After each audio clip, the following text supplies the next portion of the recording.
சேலம் மாவட்டத்துல 1ஐ 5ஆக்கணும் அப்படிங்கிறது தான் சீனியர் அமைச்சரான திரு ஏவா வேலுக்கு முக்கியமான டாஸ்கா இருக்கு அப்படிங்கிறாங்க இந்த மாவட்டத்து உடன்பிறப்புகள். என்ன அப்படின்னா, சேலம் வடக்கு தொகுதி மட்டும் திமுக வெற்றி அடைஞ்சது போன தேர்தலையே. அங்க மந்திரி வழக்கறிஞர் திரு ராஜேந்திரன் அங்க வெற்றி அடைஞ்சாரு.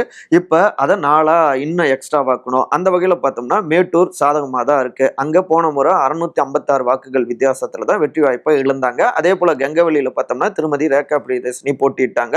சுமார் 7361 வாக்குகள் வித்தியாசத்தில் தான் வெற்றி வாய்ப்பையும் இழந்தாங்க.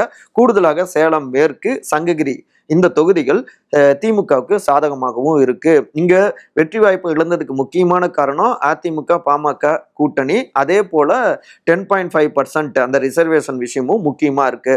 ஸோ அதை பிரத்யேகமா கையில் எடுத்து களத்துல இறங்கி அச்சமூகத்து சீனியர்கள் தீவிரமா வேலை பார்த்தா நிச்சயமா இங்க வெற்றி வாய்ப்பை பெற முடியும். உட்கட்சி கோஷ்டி பூசல சரி செஞ்சாலும் களத்துல வேறு வரை போய் திமுகவினர் பரப்புரை செய்ய முடியும், கேன்வாஸ் பண்ண முடியும். அது வெற்றியா கொண்டு வந்துரும் அப்படின்னு சில திட்டங்கள் வகுத்து கொடுத்திருக்காங்க.